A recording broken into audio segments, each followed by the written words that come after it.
Okay, so let's get started here. And we're going to get talking about what's been going on over the last week. Um, so I'm going to talk for just a little bit, and this will provide some time for people to populate, and it will also be useful to kind of set the stage. What we saw, and by the way, hello, those of you that are here. If you could give me a like, that helps for the algorithm. If you want to wait until you hear something like worthy, that's perfectly fine too. That's no problem there. Hello from Sweden. Greetings from California. Hello, everyone. Just checking in from Baltimore. All right. So this last week was the least Ukraine focused week of the last 2 weeks have been the least Ukraine focused weeks of the war. And it's really interesting. Hello, Ireland, and hello, Germany. Um, Okay, so it's really interesting how everything has refocused or shifted to Prigozhin. Like the counteroffensive still going on, and we're all talking about or thinking about what's happening with Prigozhin and what's happening with Putin. And I think that's a really interesting narrative. I want to expand the lens and think about what Prigozhin means. And then we will talk about whatever. Hello, Montreal, North Carolina, Texas, Alberta. Welcome. Um, and let's think about what Prigozhin actually means. And he could mean different things. Like I did this video yesterday where I put a hat on and a hat off, and almost nobody watched it. What I was doing was I was saying, okay, so here's the news, and here's how when I put let's see, when I put this hat on, I interpret it from the position of the pro-Russian side. And when I put my Ukraine hat that's back here, see right back here, just below the flag on top of the world, I thought that was an interesting metaphor, the Ukrainian hat on the globe. And I put that hat on, and then I'd interpret it from a slanted pro-Ukrainian point of view. And the point was that, like, you can take that same information and you can go different ways with it. And nobody watched it, which is unfortunate because that's a pretty good video, I thought. But at any rate, okay. So hello, Munich. Aaron says, I think it's a good thing because if people are focusing on the counteroffensive, they'll be complaining about how slow it's going and over analyzing things. That's true. They are going very slow, at least comparatively to our expectations. Hello from Moldova. Wow, Moldova. American man with his Russian girlfriend yesterday. Big news at the airport here. Big news at the airport here. Where? Moldova? Maybe I missed something about the Moldovan airport. Something I was still tracking down what's going on with Prigozhin, which is what's going on. Like the big story, the story you can't get away from. And I want to extend the yes, a Moldovan airport. You got to tell me about it. Moldovan airport, rabbit. Um, at any rate, so Prigozhin has been like just dominating the news here. Now, let's think about Prigozhin from multiple directions. Um, so, probably the most helpful is that what Prigozhin did to Putin made Xi stand up and notice in China, and we all saw what happened, and we have different perspectives of what that means. But the trick with Prigozhin, I think, is that while it may mean something different, or um, uh, there's still legitimate lessons that we have to describe. And so President Xi is noticing what just happened to his good friend Vladimir Putin, and he's probably not too happy about that. Okay, White Lightning just popped up and said, how do you tell actual Russian agents from useful idiots pushing Putin's BS? Do they have to register as foreign agents that can be verified? I don't know if they have to register as foreign agents, and I don't know that they actually would. Um, and so let's take the difference between bots on my channel and a Scott Ritter loving American patriot, right? He doesn't have to register. He's not doing it. Like, I suppose if he's taking money from Russia, he might have to do that, but he's not taking, I mean, he's just having his opinion. He can have his opinion all day long. Bots tend to say the same things, and it's fascinating. I heard, um, so now that doesn't mean that a person can't parody the bot, but like when I did the video on the Duran, holy cow, did I get a lot of pushback from the bots. And the bots weirdly kind of stopped last, like when Prigozhin went into whatever, the bots kind of fizzled out for a little while. Now there's theory behind that. I don't know that this is true, but the theory is, and this is something that I've read and pieced together and in viewer comments, so it's a little bit not something that you want to hang your hat on, but that the FSB, when Prigozhin was doing what he was doing, they were grabbing his family, which may very well have been what it caused him to stop. They were seizing his assets, and I saw this on a news broadcast that they seized for what $45 million that he had just sitting around in suitcases in his house. I'd like to find one of those suitcases around my house somewhere. I'd be suspicious, but that would be okay. And then they also seized his business, the troll farm. And it was right about that time that the work stopped. So that was really interesting that the trolls just kind of quieted down, and it wasn't because I was doing something different necessarily. So, but bots tend to be, they tend to say the same kind of bad, like, no, you don't understand. Ukraine's going to lose. It's inevitable, or whatever it is. They tend to say the same kind of things.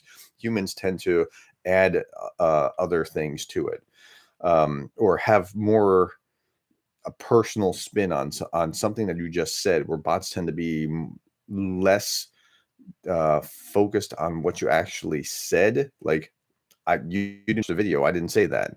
Okay. Let me go back to viewer comments, and then I'll come back to Prigozhin a bit. Russian guy took a gun from a security guard, shot people when they wouldn't let him into the country. Wow. Okay. Well, that's not a way to win friends and influence people. Slow and steady does it. Too much mines and obstacles, and they need to save their lives and equipment. I didn't have to register. Pence was in Kyiv. Yes, Pence was in Kyiv. That sends a very strong message. It's a very positive message. So Pence is really where Republicans like me are. We're like, we see the issue. We see the writing on the wall is there, that if you don't check Putin where he is, it gets worse. Like, it's not something that you want to do, but it's something that you have to do to deal with reality of what bad people might do. And yeah, Pence is a huge supporter, full-throatedly supporting Ukraine. Okay. Some OSINT folks are saying the recent lack of bots is due to Wagner bot farm getting shut down. That could very well be. The timing happened exactly at that same time, and who knows? About that bot farm that went down the drain. Let's see, where were we? Oh, just moved a bunch. Hey, hi from New Zealand. Prigozhin owned the bot farm. Hi from Sweden. Hello, Sweden. Smash that like button, folks. Yes, if you could do that, there's 36 of you likes, 38 of you likes, 78 of you in the room right now. So if you could do that, it would help the algorithm. Greetings and best wishes from Germany. Stand with Ukraine. Good morning, California. Pence is an old school Republican. I wish there were more of these. Okay, let me talk about that. I'm an old school Republican. Okay, so I describe myself as a Reagan Republican because that's how that makes sense. We are largely behind Ukraine. My 5 closest friends that are very much like me, like your 5 closest friends are probably like you. You add up your 5 closest friends, divide them. That's your salary more often than not, right? So there's a social contagion kind of thing about who you hang out with. It's not likely that if you're on the liberal side of the spectrum, on the left side of the spectrum, that you hang out with me and a liberal and a guy from, I don't know, Pakistan, and like, it could be if you're from like a major city that you know lots more people, but they still tend to be more like you. So my 5 closest friends, my 5 closest Republican types, all support Ukraine. So now I know guys that are in the Trumpian populist kind of camp, and I'm like, really, dude? Like and I have some good friends that are like that. I'm like, why? Why would you think that that's a good idea to let that go? Well, I don't want World War III. Neither do I. I mean, that's right. But I say all that to say that conservatives, like real old school conservatives, we generally support Ukraine. Now, why is it that you hear in the narrative, and this is important because you hear in the narrative that the Republicans are all against it, and there is a split within the party. There's no doubt about it. But they're the loud ones. Now, being loud doesn't make you right. Being loud makes you loud. And so there's a difference. And so there's like Richard Nixon was elected with a silent majority. There are people that have been shouted down, and whether it's from the left or the right, the old school Republicans are just like, I'm going to ignore you. I'm going to vote the way I'm going to vote and not worry about that. Okay, at any rate, I've digressed long enough about that. But yeah, there are a bunch of us. Senator McCain and Mitt Romney called on Russia years ago, and mainstream media ridiculed and laughed off and mocked. Yeah, the mainstream media is good and bad simultaneously. They have some journalistic standards, but then at the same time, they also kind of created some of the problem by being slanted to the left, and everybody knows that they're slanted, and so that caused a rise of alternative media, which Republicans latch onto much more easily. Okay. Hello, Gerdes, Cinnamon, Armin, and Karen L. from north of the Polar Circle in Norway. Wow. Good questions. Okay. Hello from Sanger, California. My morning walk with the pup listening. Wow, that's kind of cool. Rabbit Bill, go to the currency chart of the Russian ruble 1 week, look at the drop on it from last week, and you can see the march on Moscow on the chart. Okay, so what was that thing? Was it a march on Moscow? Was it a peace protest? Like, we've had more violent peace protests in the United States than what that was. Even with 6 helicopters shot down and jet, we've still had some very, like, if you just roll back the clock to the 1992 Rodney King riots in LA, 63 people were killed in that. And I think that we have to just put things in context, and when we put things in context, we're like this was a pretty peaceful march, but it was not a peaceful march on Moscow. No, but I don't think it was trying to topple Putin necessarily. I don't know what exactly it was. I'm not sure what it was.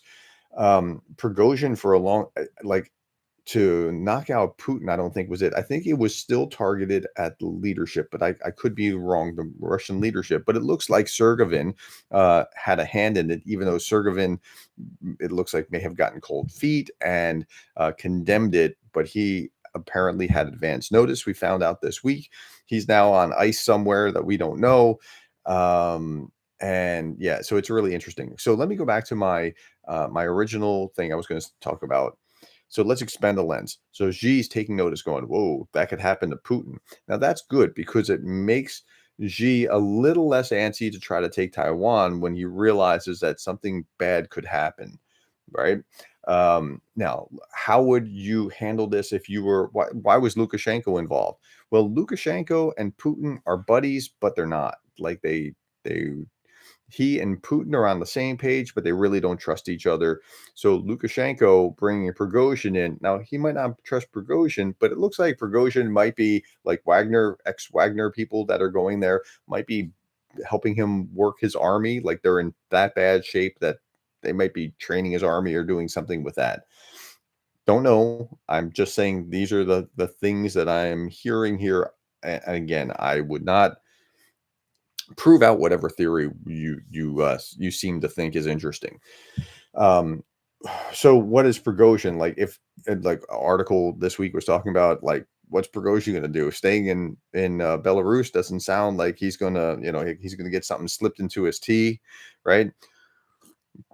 And so I don't know. But Prigozhin is a guy with a certain set of skills that could probably go to Africa somewhere and work for a warlord who wants to stay in power and keep himself surrounded by faithful lieutenants and survive that way. We'll see how that all worked out over time.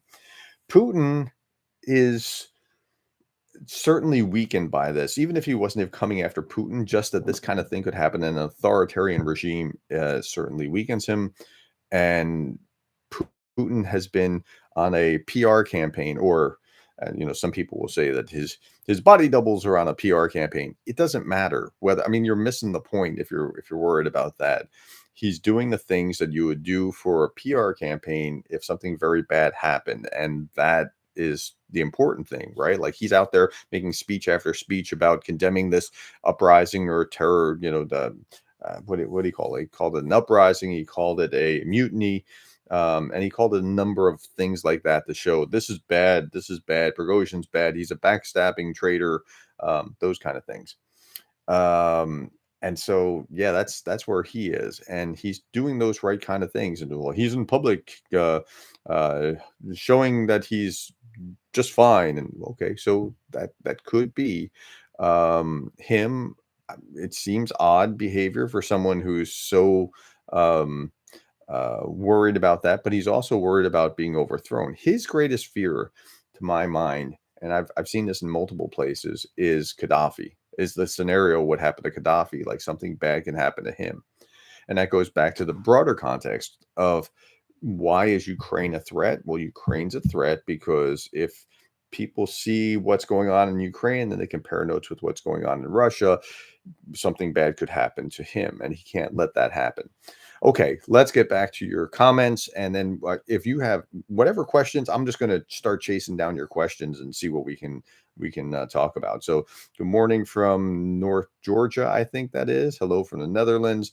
Bit of a side question. I recently saw a video by Thunderfoot explaining about nuclear weapons, maintenance, specialization to maintain them, and how little is needed to make them fizzle. How viable or working nuclear weapons Russia still has these days. So, if you look at a chart, and you can just Google this, but if you look at the chart about the number of nuclear weapons that countries have, the US and Russia are clearly the leaders. It's like US, Russia, and then everybody else is with very, very little stuff. But there's enough that we can really screw up the world if we plan to use them. Cinnamon says, "Is the Moscow Ring Road intersection still blocked?" Don't know, but I don't think it matters. Like, if there's no real threat. So the Sergevin involvement is based on COPE.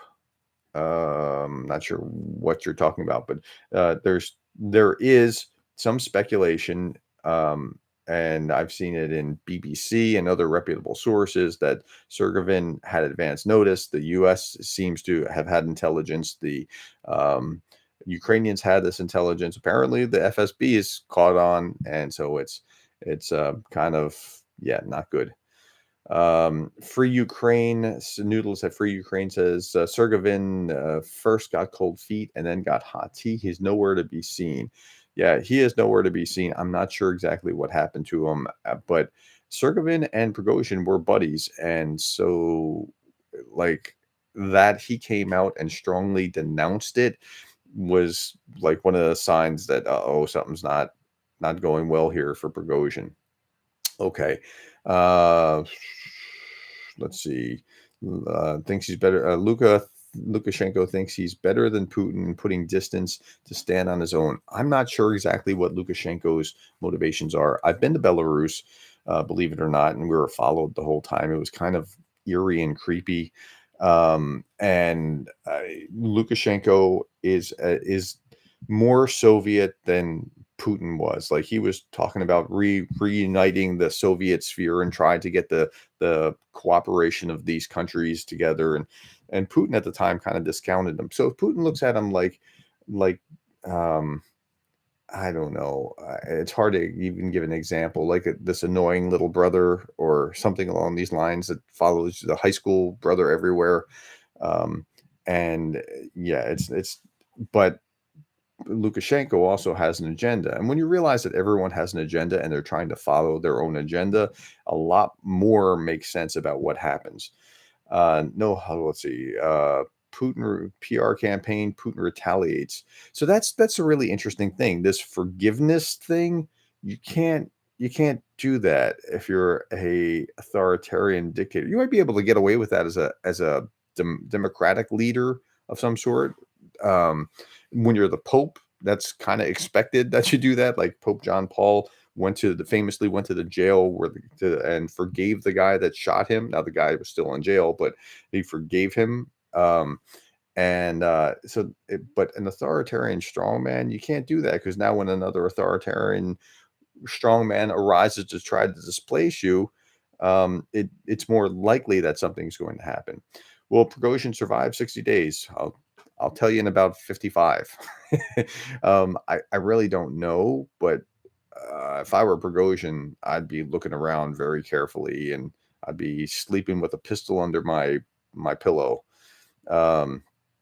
Watch count. And what do you think of some people's opinions that NATO should seize power plant to prevent this?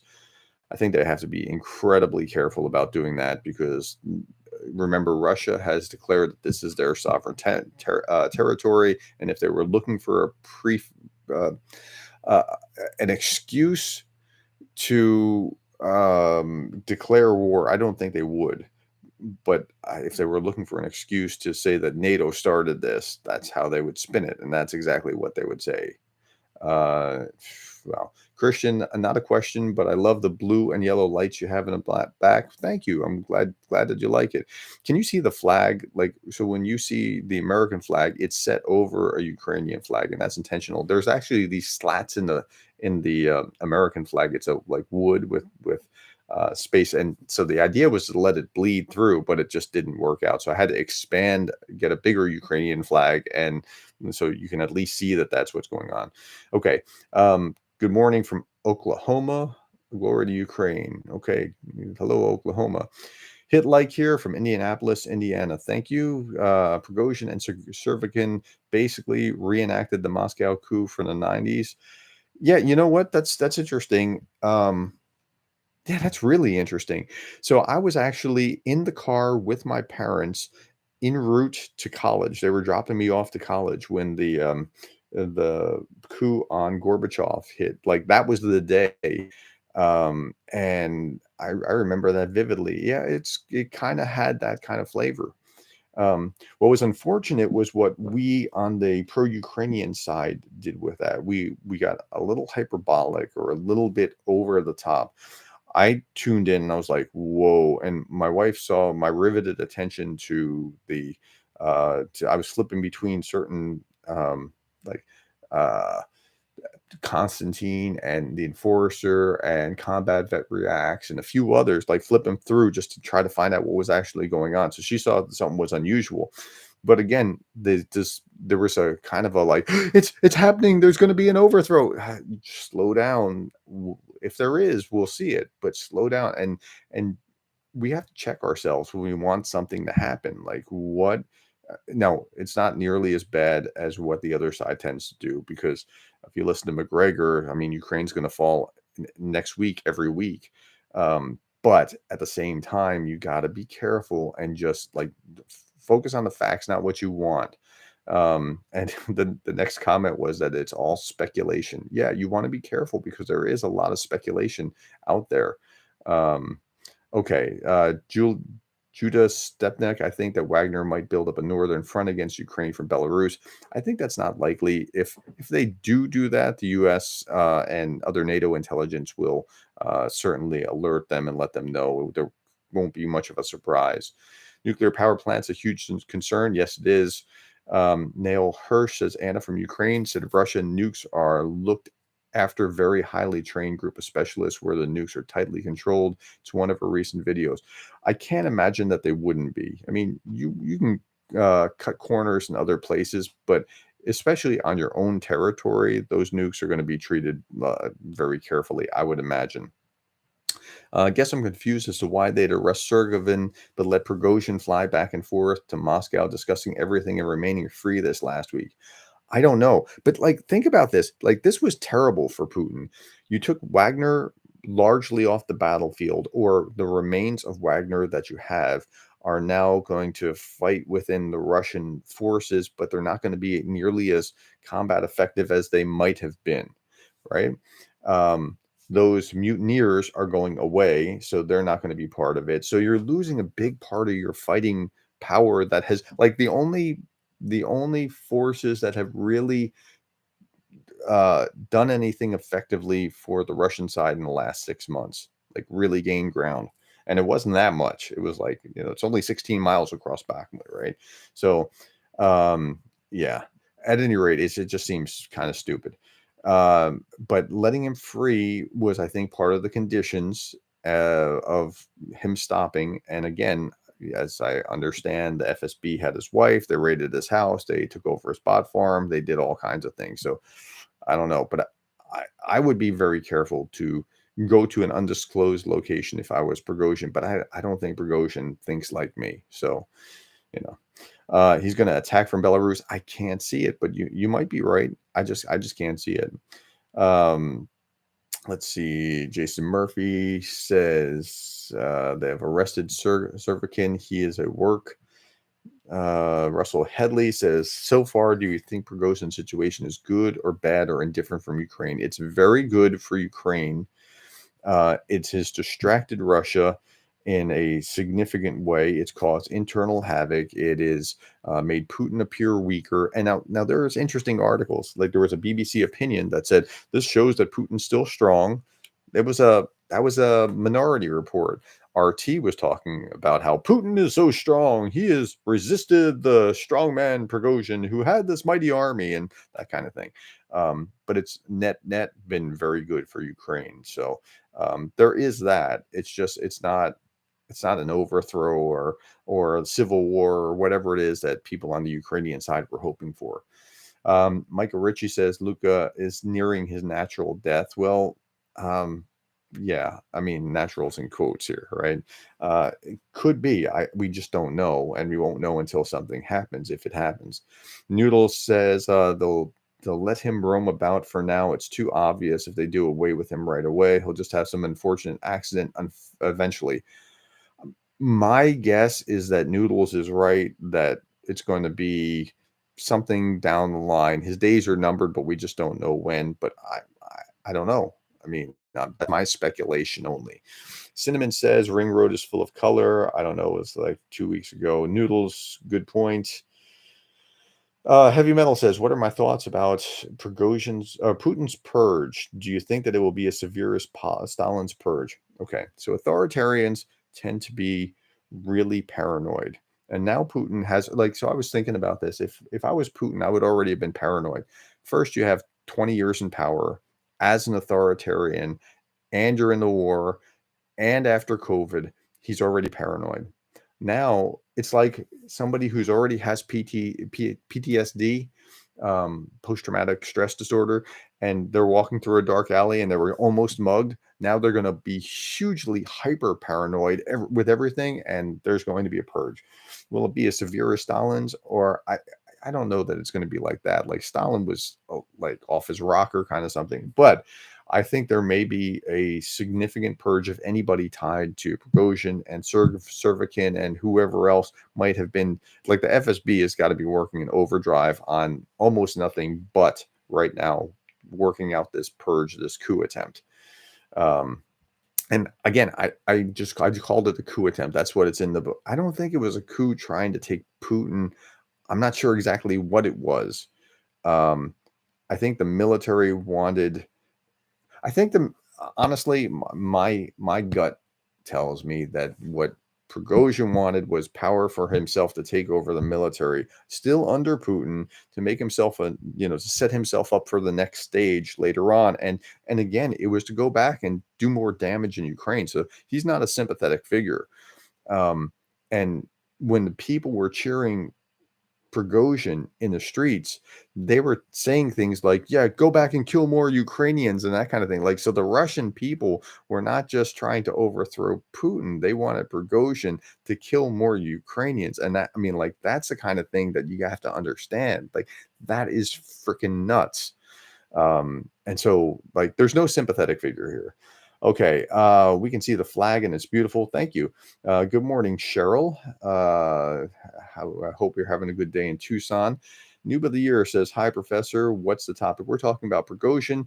Jason says, this is interesting. It's just crazy to me that if they indeed did that, I think maybe Prigozhin honestly just has too much power right now, mainly that Wagner is in so many different countries. So that's another thing. if Wagner is taken over by the Russian government, Wagner can't do these war crimes with impunity and say, we're just a private military group. We're not the Russian government. So what's going on in these Russian countries? That's absolutely incredible that they would allow them to continue to do that. It's just nuts, right?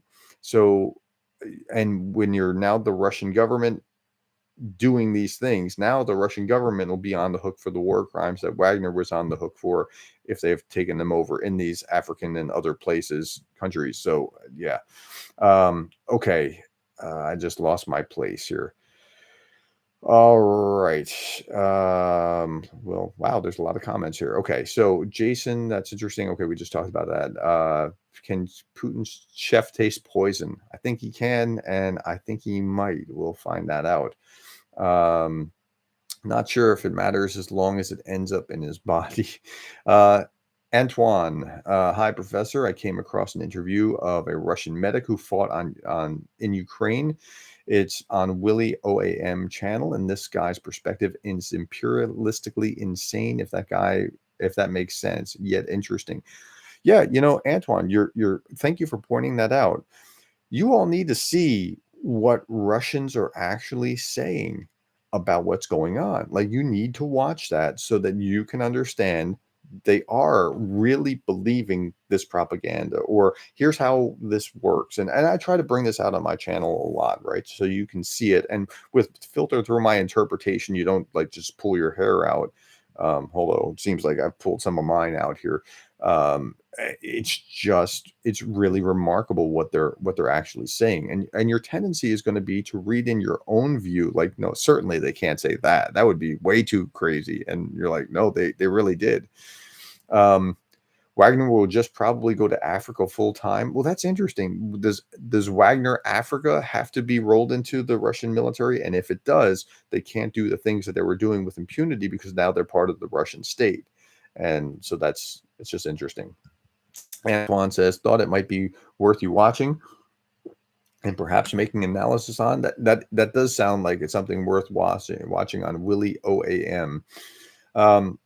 Morning, professor. As a Finn, for me, actual revolution, regime change in Russia is a double-edged sword. That's exactly right. Got to be careful. Bad side is it can create social instability in massive scale that can lead to a refugee problem. It's far worse than that. It could be a refugee problem, but it could also be, do you really want warring warlords to have nuclear weapons? Like, do you want Russian society to actually collapse? I've gotten a lot of heat over time for people saying, you don't want Russian society to collapse. No, I want them to be defeated and then have to make reparations and then have to give their children that they took from Ukraine back. And I want them to make good on these things. And I don't just want it to collapse. And the devil that you get with the devil that we know with Putin is one thing. I don't know what devil we're going to get with the next guy, but I doubt that he'll be a peacenik. I mean, that's just my guess. The Weasel, Putin parallel reality. Can Putin be so far away from what is happening? And how much damage has he done to Russia over the next 30 years minimum? He's done a lot of damage. He's done more damage to Russia than Ukraine has, by a long shot. Meme on the internet, Prigozhin staying at Belarus high-rise where windows don't open. Okay. Colin Burgess says, what do you think of Lukashenko's end goal is by allowing Prigozhin and Wagner on Belarusian soil as the war drags on, or if Wagner crosses the border from Belarus, do we see a Belarusian revolt? Prigozhin has, Lukashenko has his own set of problems, and he's a strong man who has to keep his population in check. It's not bad necessarily to have armed thugs there. It was a deal that solved a short-term problem for Putin. I don't think anybody was thinking through long-term implications of it, but short-term, this is what's going on. Cheryl says, from what I understand, Ukrainian soldiers at the front went on an emotional roller coaster. I can imagine. Like, if you're Ukrainian, this is why I don't fault, like Anna was jubilant about like that this could happen, but like I wouldn't fault anyone in Ukraine for being like, yes, oh, this is because it looked like salvation, like this could stop what's going on. And so yeah, it would be an emotional roller coaster. Luke Amato says, I can see him attacking Moscow from Belarus. You just got to sit out the war. Yeah, I can't see it. I mean, maybe I'm wrong, but I just don't see it. Um, Maybe you know more than I do, Luke. Looks more like Putin will try to neuter Prigozhin. Yeah, but they can't trust each other anymore, and so they're going to be looking sketchily at each other from this point forward. Being on the left center of things, I really miss having someone to debate on issues that mostly shares the same reality and plane of existence. The populist right just makes no sense. If it helps, so the populist right to me is probably uh, similar to if you describe yourself, if you are as you describe, like I miss liberals. It sounds so bizarre for me to say that, but I miss like the liberal that wants to say, "Well, you're wrong, Dr. Gerdes, and here's why." And now, what's your view? And I want to hear why you're wrong, so I can disprove you, right? I want to have that conversation with the liberal. The far left, the extreme, like very progressive, woke kind of left, just wants to deplatform someone like me. The far extreme right just wants to shout down someone like you or the woke left, even me to some degree, right? So there, it's these. And by the way, I'm no moderate. I'm a full-throated conservative. I just happen to be rational. And most of the conservatives that I hang out with are rational like that. You just don't know enough of us, and that's unfortunate. We ought to get together and talk. So, but yeah, I miss liberals that want to say you're wrong for these reasons. Now prove me wrong. That they want to have that debate. That's a healthy thing. By the way, when this is really important too, when we're locked in this, having different opinions, that's actually a good, healthy place for a normal society to be. Now, when it becomes extreme where we hate each other, that's bad. But when we just have different opinions and we don't see eye to eye, that's good. That means we have freedom. When you see people that are all sharing the same opinion, one thing or the other is happening. Either it's so patently obvious, like you shouldn't beat children and abuse them and put them in slave labor camps. Yeah, we're all against that, right? Or there's such a outside threat that we're all together now instead of at odds with each other. Because in a state of freedom, we tend to have different opinions and we tend to be at odds with each other. So that's free. That's just something to look for. And when you see people in totally unified, so like watch for this on the other side of when Ukraine wins. On the other side, the unity will splinter, and that's a natural, normal thing. Because that's what happens when you have freedom and not a threat. In the threat, you huddle. The scariest moment of my life was watching, not when the planes hit on 9/11, but when Congress was outside and they spontaneously broke into God Bless America in a show of unity on the Capitol steps. These guys are supposed to be at odds with each other, but that showed me that there's a tremendous threat. And so just something to look for down the line. Um, I don't know how I digressed like that. Lukashenko did an interview on Sky News recently. He explained all this. Really, Big Bad John. That's interesting. I'd love to track that down. I'll have to see if I can Google that. North border, lots of forest and defenses in places. It started as industrial action. Okay. What are my thoughts on Hungary's obstructive behavior with NATO and the EU? Hungary's hungry. They're going to be hungry. I mean, I'm not sure what else to tell you. Andre asked me, do I believe that Putin has a body excuse me, that Putin has a body double? Doesn't matter. So maybe he does. I Before I say it, I want to see proof. And I like real proof, not like speculative, like, but your lobe looks a little different or something along those lines. But it doesn't matter. He's still trying to to do things and act like this. And if he does, then it just tells you a little bit more about his paranoia. And if he doesn't, then he's out doing those things that he's trying to accomplish.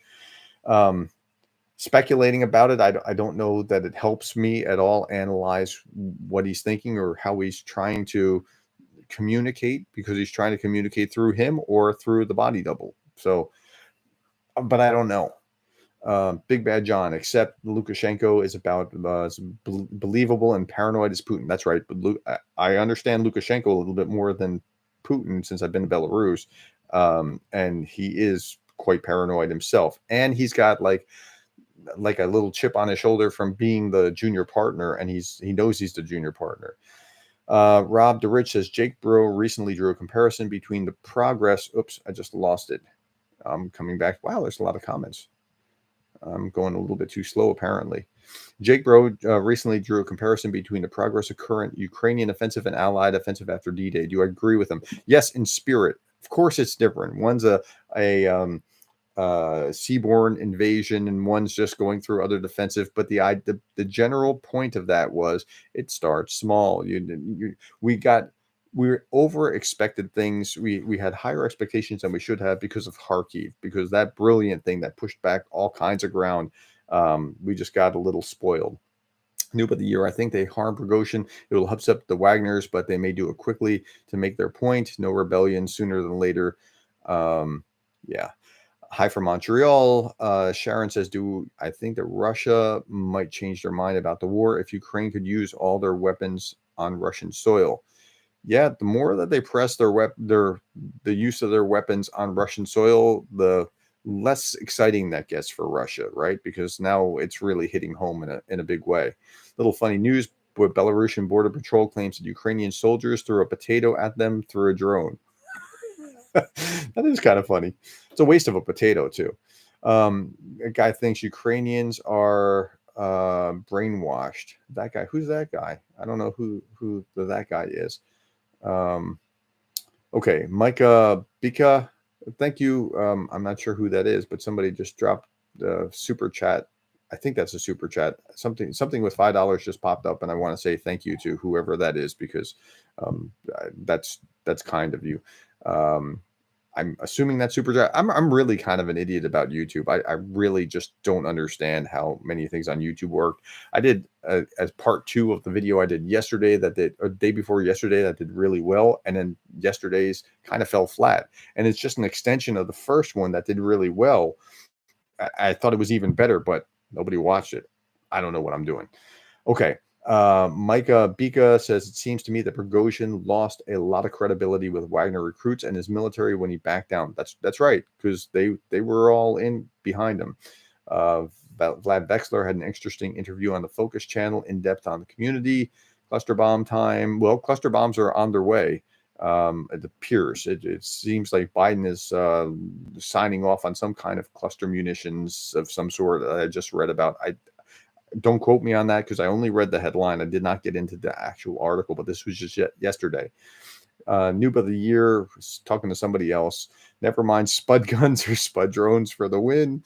Luca Mato, prefer just an ocean there like Starsky. Did you discuss Switzerland blocks state of Leopard 1 tanks bound for Ukraine yet? I thought the Swiss was changing their neutrality, at least the private business world. That's what I thought as well. They have been moving that direction.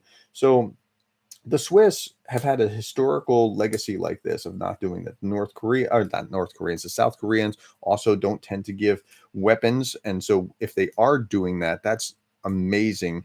The Germans likewise have become somewhat largely like, hey, we don't, want to get involved in this war thing. And with Germany, I get it, 2 world wars, we want to get away from that. And they largely have culturally overcome that. That's really an amazing feat to see how that's shifted in Germany in just that little time since World War II. And so I'm less likely to say, hey, come on, step up. But they're moving the right direction. Armand from, it looks like South Africa, says, worried for my country because the ANC government are not going to do anything because of an apartheid era. Russia was supporting ANC with arms and intelligence and misinformation over the years. Yeah, politics make strange bedfellows, right? And so to kind of poke the West in the eye, because South Africa had ties to England and other parts of Europe, and then the ANC was really getting support from Russia. Is that is true. Cheryl is talking to someone else here, just getting in. Thanks for all you do. Rob DeRich, speaking of poison, neurotoxins are like something I can't pronounce, are deadly even in the minute concentrations. It takes sophisticated analytical methods to detect them. Noob of the Year, Professor. Putin seems to be the sort of brawler that will not stop fighting until all his opponents are dead. He has to be replaced and tried for treason. Sure. I mean, I don't think he's going to stop. Yeah, I just don't see it. Neil Hirsch says, will Prigozhin be taken out by Wagner? No, I don't think so. I don't think there's a threat by Wagner. Wagner really was supporting him. I was reading an article about Wagner wives and girlfriends and moms and daughters and whatever, talking about how they feel so betrayed by the Putin regime for what they did to Wagner. Like, that's that's where they are. Late apologies. Hello from Smyrna, Tennessee. I think I've been to Smyrna, Tennessee. Tashi says, I miss real conservatives. Yeah, we're here. We're just not as loud. I consider myself center left, says Luke Amato, not me. I'm conservative. By the way, again, I'm not a moderate. I'm a full-throated conservative. I'm just trying to be fair. I mean, and that's the difference with what we've lost in the discourse recently. I miss rational conservatives and liberals. People in government seem to be either far left or far right because that's what they think the populace wants. It's pandering. That's right. And that's the same thing that happens on YouTube. And so go back, not yesterday, actually watch yesterday, because yesterday was really good. But the day before, talking about bouncing off of what Vlad Vexler talked about audience capture, trying to show you, yeah, the more extreme you are, that's how you grow. Agrippa is here. Tone, Osin, Gerdes. Who are your favorite pro-Ukrainian YouTubers? So if you go back about 2 months, maybe 3 months now, you'll see UA tubers, like video with a different profiles of Anna and Jake and Vlad and Anders and others. And so I watch many of these guys religiously, but I do it for different things. So I've done collaborations with Georgie from Ukraine Matters. I've done it with what's his name? ATP Geopolitics, Johnny Pierce, and I like them personally. They're good people.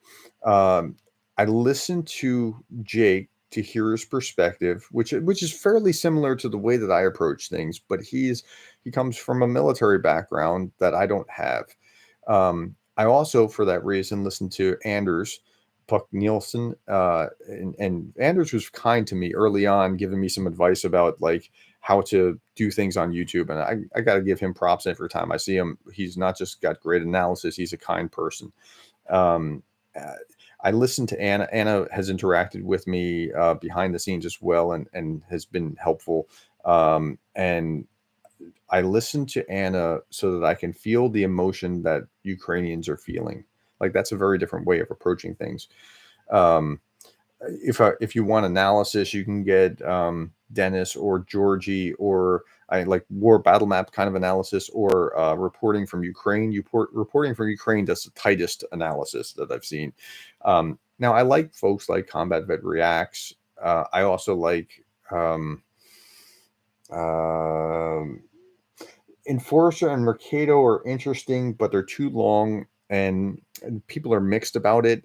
I don't spend a lot of time there because, like, you got this like 3-hour video. Like, I don't have the time to be. I'm trying to triangulate on things, not just listen to one person. And I'm actually a big proponent of like listen to multiple voices, and you'll find the reality somewhere in between. I'm not saying that the truth is necessarily in the middle, but you'll hear the same thing enough that you'll be able to get a coherent picture.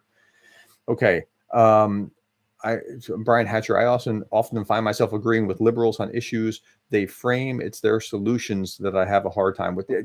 So Brian, like, I'm imagining you're a conservative. So here's the thing. We can focus on our differences, or we can focus on what unifies us. And on this channel, like, I try to talk about, here's about Ukraine. And people will say, well, don't talk about Trump. Well, if Trump is saying something that is affecting Ukraine, I have to cover it. But I don't talk about, tax cuts or other things. No need for that.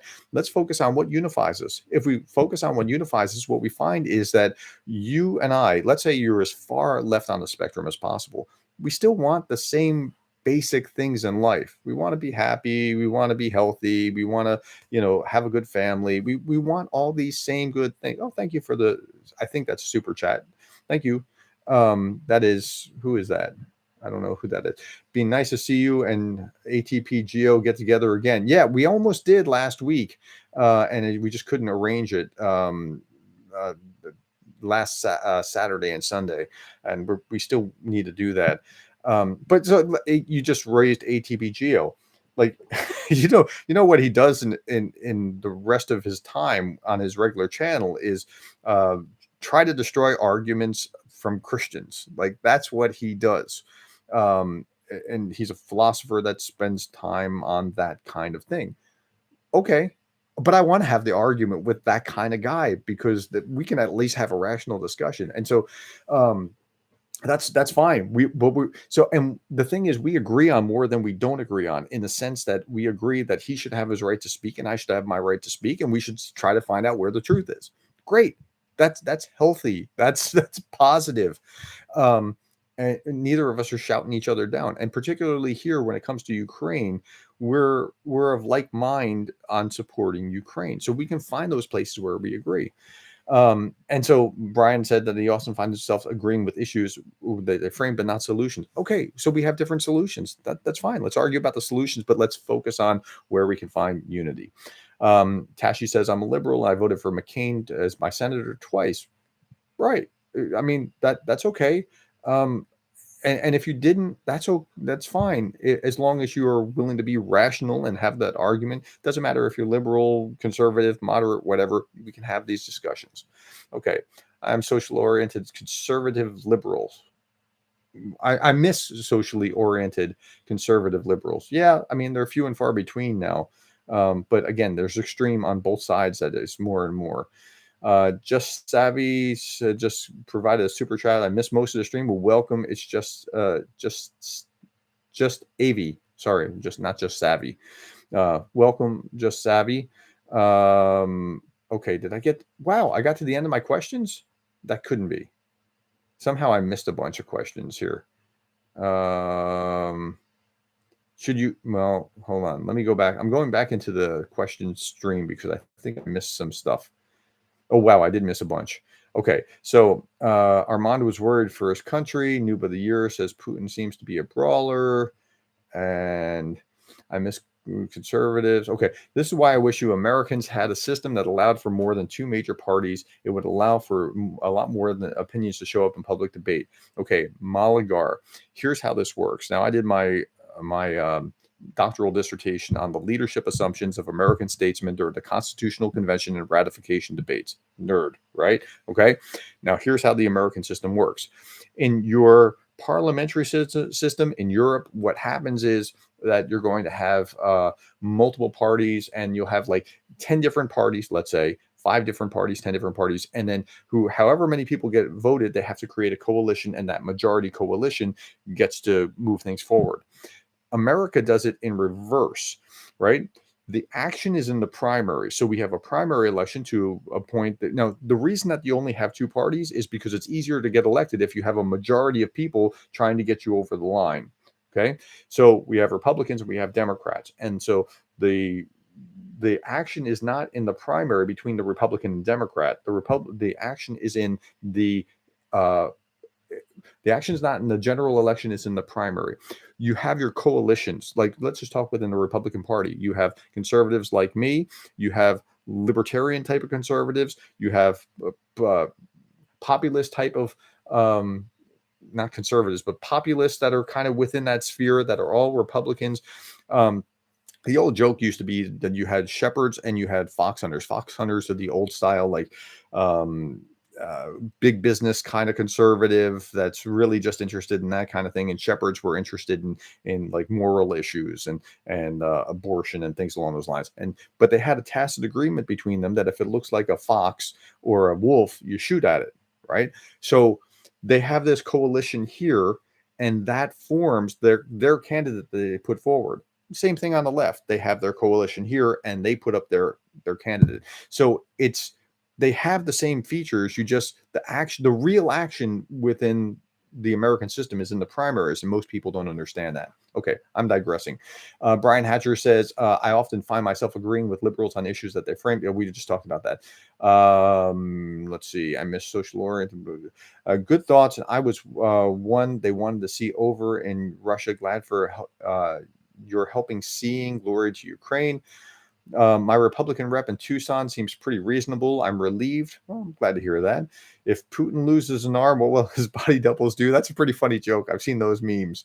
There was a question here with a chat, a super chat thing that said, should Ukraine require nuclear weapons or a dirty bomb or other weapons of mass destruction if NATO says no to membership? I think they should, even if they're still at war. So that's a good question. That's called the porcupine theory.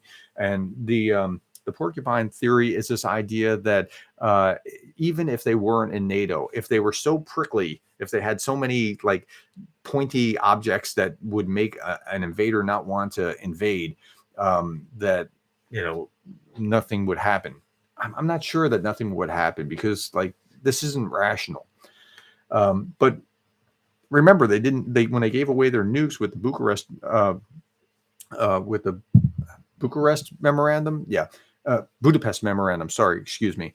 The Budapest memorandum that they were supposed to be supported by the US, UK, and Russia guaranteeing their borders. So they didn't need to have these weapons. So it's kind of on us that, to make sure that we make this right. Let's see here. Between France having a revolution isn't part of the NATO plan. Hungary and Turkey are mad at NATO EU too. Lots of problems with NATO alliance. Okay. So remember, not everybody's going to agree when they have the freedom to not agree. And that's the way that the world generally works. We have different perspectives. In the eyes of Russians, Prigozhin is toast. Dust, all forgotten about. But the truth is, he's at the center of the issue, and Russia's high command will be having issues for months or years. I think that's true. Russia's high command will be having issues for months or years. That's where we are.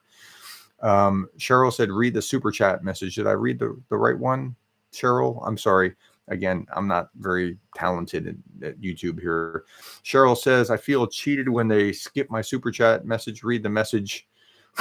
Did I read that message? I thought I did. Was that the white lightning message? Or I'm going back up on here trying to find others. I am very sorry if I skipped your message. I tried to read these. Oh, okay. Now I don't know where I am. Okay. Please tell me if I didn't. Tell me in the message. I was the super chat message and blah blah blah, and I will make sure that I address it. I guess Russia loses more soldiers than they can bring to the front, so it's a matter of time being able to pierce their defense line. Question: how much time will it take? Well, that's $1 million question, isn't it? Like I can't predict that. So it was White Lightning that had said it. Okay, and I did read the White Lightning message here now. Thank you, White Lightning, for the super chat and for the question. Soviets had nukes when they collapsed too. Why do you think this time would be worse? Because when the Soviet Union collapsed, it was a quick transition right over to Russia immediately. Like 1 minute, the flag lowers from one and raises from the other. If you had competing warlords who had different areas of the country, and they had their different nukes, that could get out of hand very quickly. Think about it like this. What if Prigozhin took a 1/5 slice of Russia, including nukes? How would that be a good or bad thing? I don't think anybody thinks that would necessarily be a good thing, especially if there were 5 other Prigozhins slicing up the 11 time zones that is Russia. So that's why it would be pretty bad.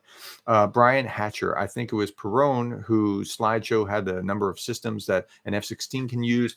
I think it was on the order of 50 F-16s based air-to-ground systems would offset HIMARS and artillery ammo needs. Yes, it's something significant like that. I saw a diagram with all the things that they could put on the F-16, and I was blown away by that. It was actually amazing. Jonathan Fink has a great YouTube channel. Yes, I've actually interviewed Jonathan, and Jonathan was on my channel where I was asking him what he's learned over time. And the problem with rational people like Jonathan Fink is you can learn a ton from him, but he doesn't get a lot of attention. Like he's got some of the greatest content on YouTube about Ukraine, and like he just like crickets. And it's not because he's not doing the right things. It's just people want racy, extremist kind of stuff. And that does not mean that somebody who's doing well is extremist, but people don't want to hear the rational thinking that he listens to. So Silicon Curtain is great. I think the world of Silicon Curtain, it's a great channel. Okay. Frank Bisco, I always skip over the YouTube videos that have the computer AI voices. That's probably a good idea. Some of these are useful. Like I remember watching one that was talking about, well, why did Russia invade Ukraine early on? It had tons of views, and it led me down the wrong path about like, well, because Russia has always been invaded through this, or because the Ukraine had cut off the water here, and it was part of an answer, but it was really not the right answer. Okay, noob of the year. Was talking to somebody else. Sharon the Weasel said, "Been nice to see you again. Hop on with it." Okay, we already got that. That's where I clicked on the super chat and then got out of place earlier. Thank you, Gerdes. I suggest Rick the Ukrainian, not just Anna. Okay, yeah, we can look that up. I like how people from very different backgrounds support Ukraine. Yeah, and that's right. And you should want that. You shouldn't be like like early on, a lot of people like left me just because, well, you're conservative. I don't want to listen to you. Why? Do you really? Okay, here's the thing. Do you hate Republicans more than you care about Ukrainians? I mean, how you answer that question determines whether you'll stay and listen to me. And so if you care about Ukraine more than you hate Republicans, then stay and listen to me. So let's see. What about Thunderfoot? I don't know much about Thunderfoot. Let's see. Where was I? Then I got to the super chat where I missed most of the stream, and now I'm back on track. I voted for McCain. We talked about for who you like. You mentioned. Would you rather see Putin before Ukraine tribunal than an international one? Why is the U.S. so opposed to the ICC? The U.S. does not recognize the ICC. They don't want to get to a place where our soldiers are brought before a international criminal court. That now remember, now this is more true of conservatives that think this way than liberals. Liberals tend to more embrace it, but as a conservative, I look at it like, look, the world is not necessarily a totally friendly place. You have people on, like, think about how you were flipping out when Russia was chairing the Security Council, or how bizarre it is when you have an autocrat that's on the committees that are about war crimes and things along those lines, and you're like, wait, there's war crimes going on in your country, right?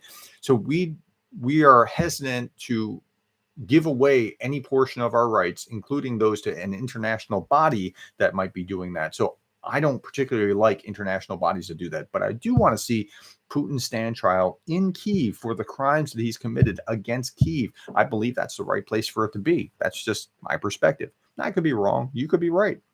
That's okay. We can have that discussion, but that's the way that I approach it. Okay, Professor, if Putin isn't genuinely wanting to get rid of Prigozhin, then might his doodle as featured by Joe Blogs be counted as communication? I'm not sure what we're talking about. That's something that I have missed. Question: Russia always denied involvement with Wagner. Now Putin publicly acknowledged a huge amount of money Russia invests in Wagner. Well, we've already known that. And Wagner was completely on the Russian payroll to be provided for. What could be the consequences of that confession? It's not really much of a confession. It's already well known that Prigozhin has always been totally dependent on Putin. That's one of the reasons that I say he was trying to please his boss by echoing what he wanted to say. I've called him Putin's mouthpiece. Now, if Putin turns against him, Prigozhin has a whole different problem set, which is what apparently happened after this, whatever this was, in the last couple of weeks. I've been enjoying your content. Found you only a few weeks ago. Keep it up. Thank you very much. The channel Military History is a great openly pro-Ukraine with a neutral approach on what is militarily going on. Okay. Hello, Professor. Hello from Croatia. Hello, Croatia. Nice to see you. It's driving so many. Question will come when I stop again. yes to type. Okay. Noob of the year. Well, skip one. It would be great if YouTubers would learn the correct way to pronounce the Russian names, as it's totally confusing to know who is being discussed. I'm sorry. I slaughter all names. My accent is bad even in America. Noob of the year. Paul said to beware of philosophers so long as you're aware. Okay. I think it may be useful. Heavy Metal 711 says, I think it may be useful to discuss how the rise of Putin in Russia is scarily similar to the start of Trump's political career, almost like Putin gave him a handbook on how to become authoritarian. I don't think that's fair. I think that's a very common liberal perspective. I think the conservative perspective is that the radicalization on the left side caused Trump. Like, you could not have had a Trump if certain radical left kind of things had not preceded that. There would have been no appetite for Trump. And if Hillary wasn't your candidate, because from conservatives' perspective, Hillary was such a terrible candidate. Like, you would have taken anything other than Hillary. And I think that's what how conservatives see that uh, Trump rose to power. Now, what's really interesting about that question and my response is that we learned something, right? If you were on whichever side of the equation you were on, you probably built in some more dendrites just by hearing the perceptions of either side. And that's what we should be spending more time doing. Okay, Brian Hatcher. Short answer would be prefer to carry out our own. Yes, Brian Hatcher is answering Rob the Rich, and the short answer is, and I'm behind this, is that we prefer to carry out our own under the what is that? Uniform UCMJ, something uniform code of military justice, and not allow others to define ours as war criminals, because there are bad people who hate us just because who we are, and if they were in charge, we're not sure that they would get a fair shake. Now, that kind of thinking goes all the way back to when the colonials were going to have people carried back off to England to stand trial, and we're like, no, no, no, you're not getting a fair trial if you get hauled back to England. And so it's very much embedded in the way that many Americans think.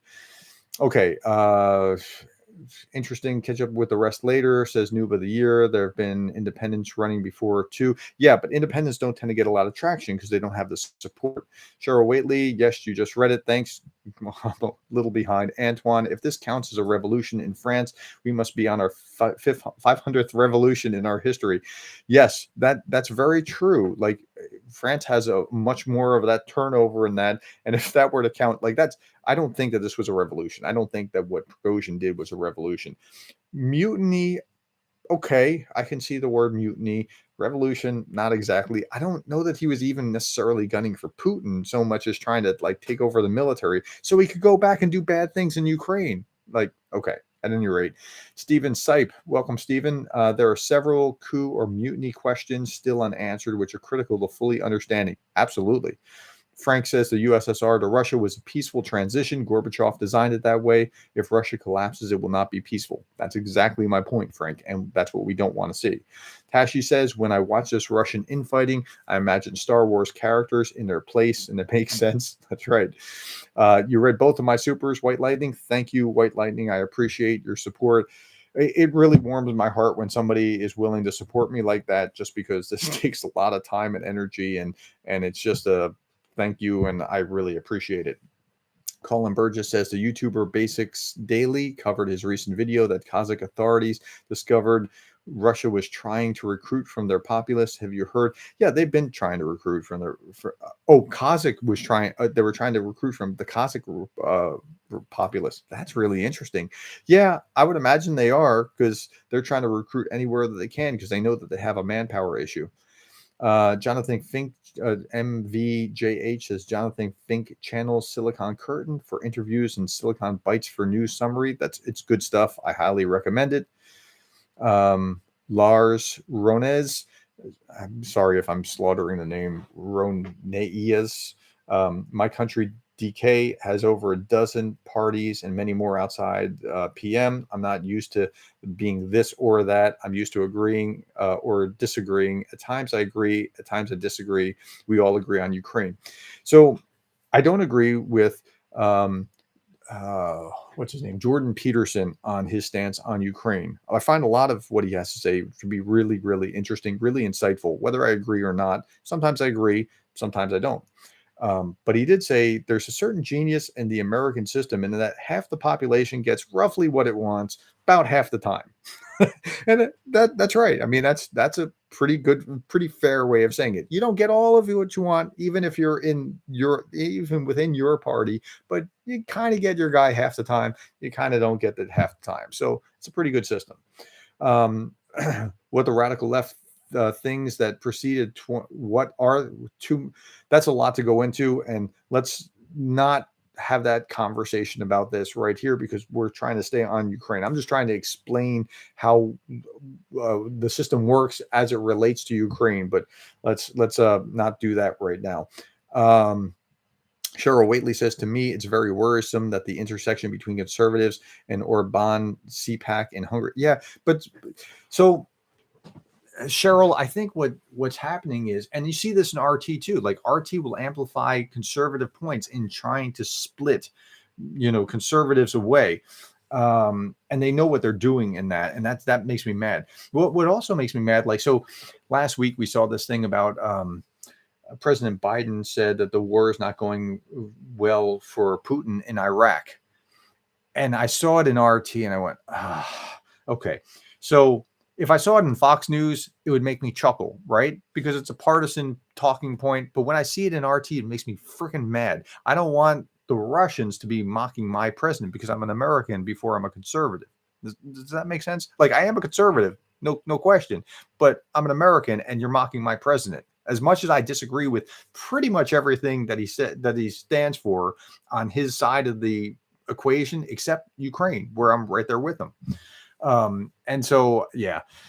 But they are definitely playing that, and they tend to be that, they tend to have that more of a conservative line in Hungary, but they also tend to have this authoritarian streak that is not necessarily conservative. That is, there's a confluence. The confluence is two water streams coming together into one, and it's weirdly coming together in some way I don't quite understand.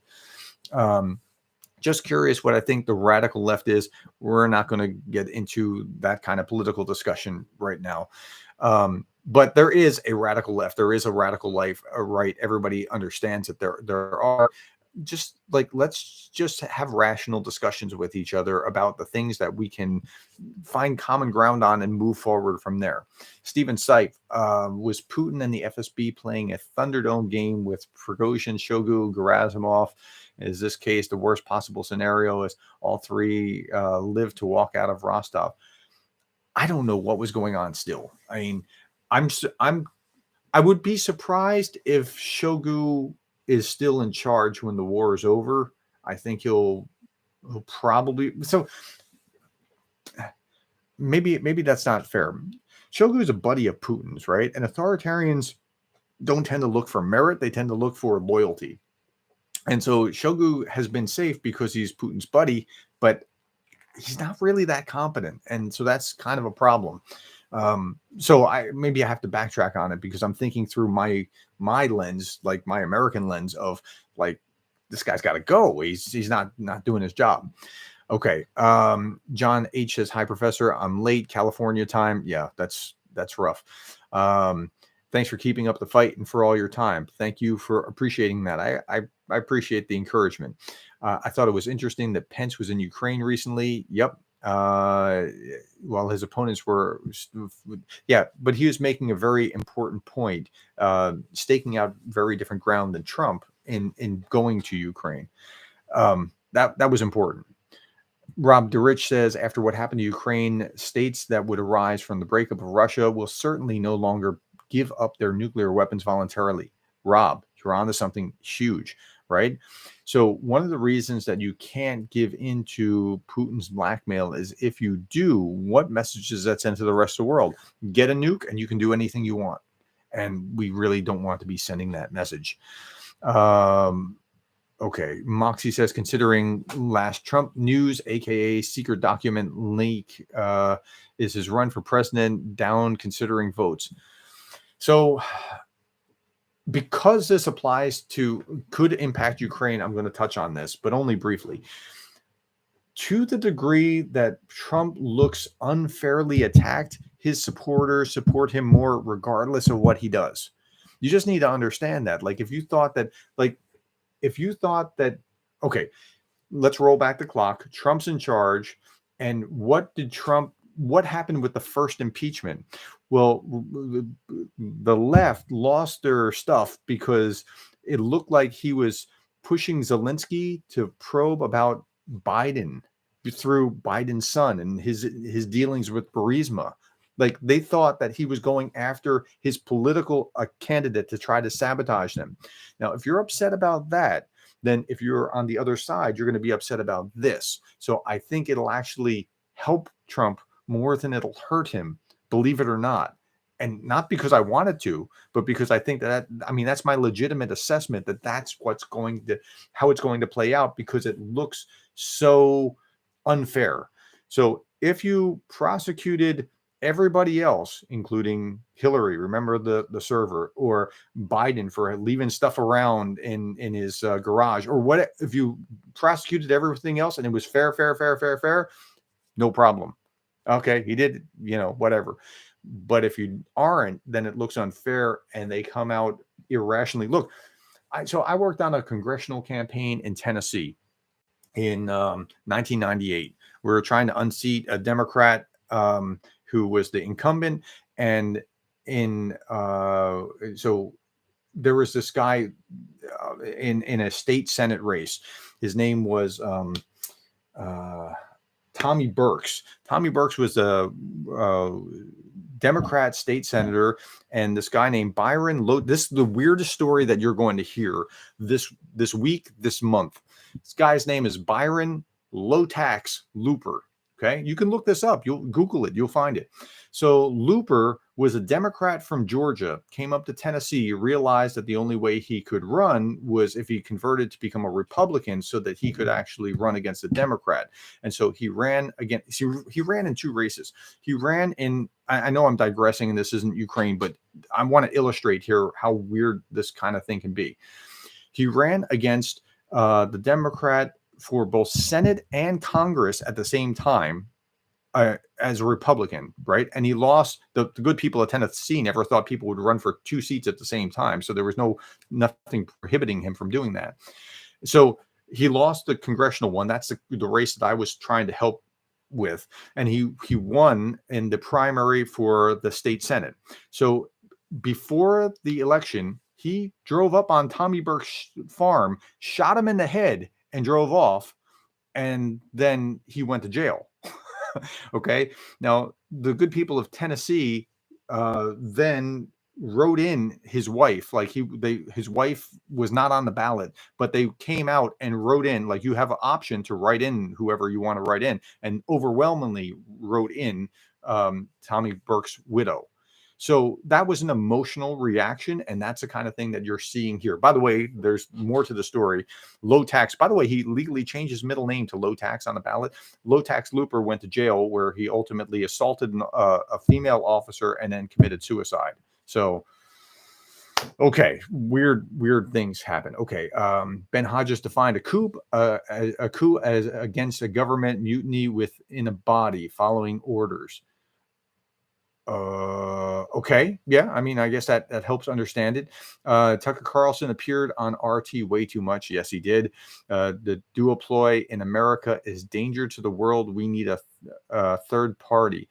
Again, I'm telling you why a first and second part of 1 and 2 parties, why that works out well, because all you need is a simple majority. And with a simple majority, 2-party system makes sense.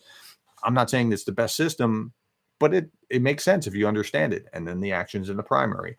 Stephen Seif says, for following the elephant problem is a separate from the failed coup or mutiny. Somebody has to make lemonade from lemons. Now the FSB has to, whoops, I just lost it. Now the FSB has to eliminate all 3 without making it look like a mess. Not easy.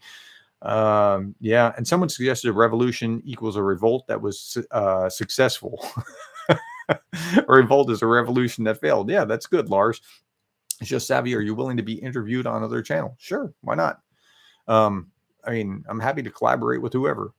Moxie said, yes, that was considering Ukraine. My problem was that Trump was trying to withhold aid to Ukraine. Well, whether he was or wasn't was an open question. And that's something that it looked like it might have been done, but before we even got to the impeachment charges, it was released, and I'm not sure what I would track down.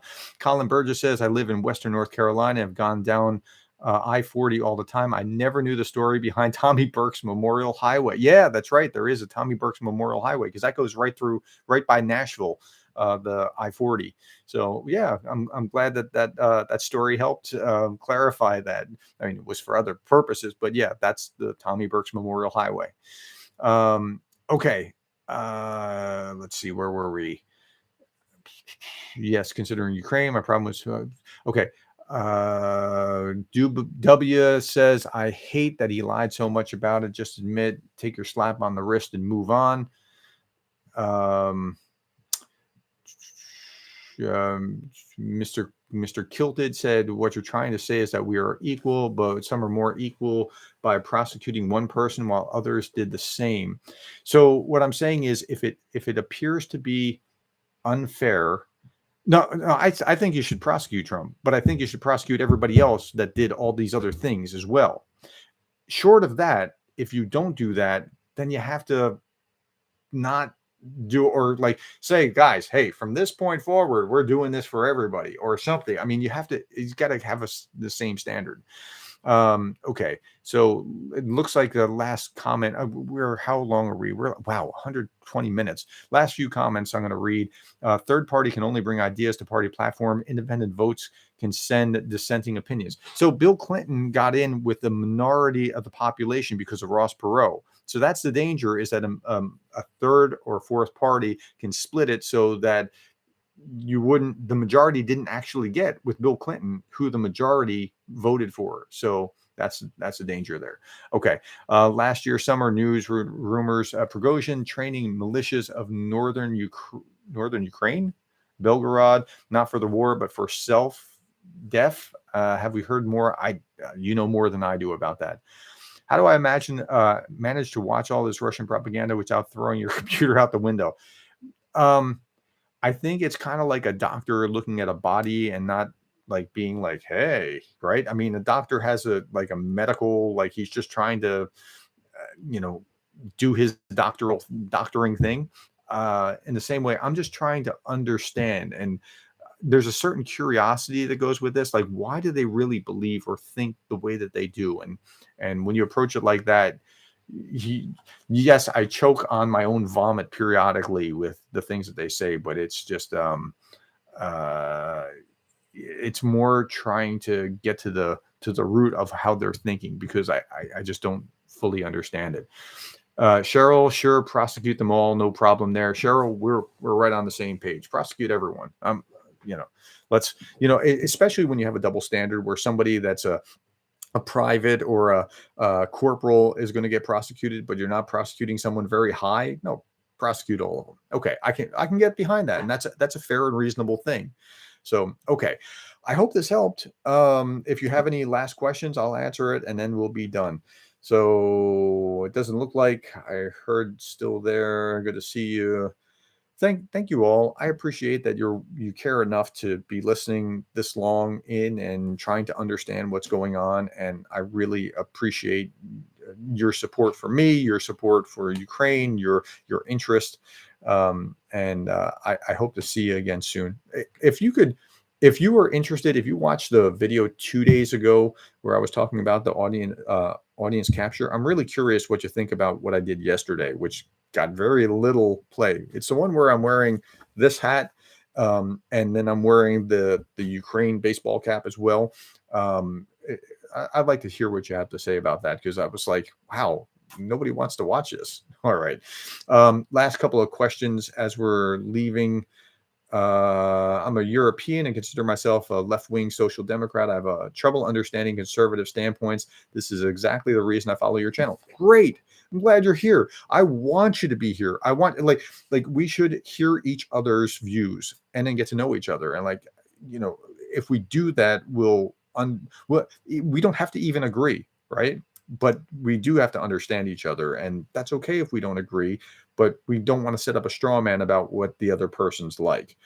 Thanks, Professor. You're welcome. First question: how can we see ourselves through Ukrainian eyes and improve communication? Watch Anna. I mean, that's the short answer is watch Anna, and you'll get a visceral feeling. No, actually, let me rephrase that. Listen to Anna and watch her face, and then watch Orest Zub, Orest like forest, ORESTZUB. And he does video, like really great video about like going to different places in the country so you can see what's going on. Those two I highly recommend. I did a collaboration with Orist as well. Okay, well that's pretty much it. Thank you for your time. I just see lots of thank you, interesting topic kind of stuff. And I will see you another time. Thanks for caring about Ukraine. Thanks for watching.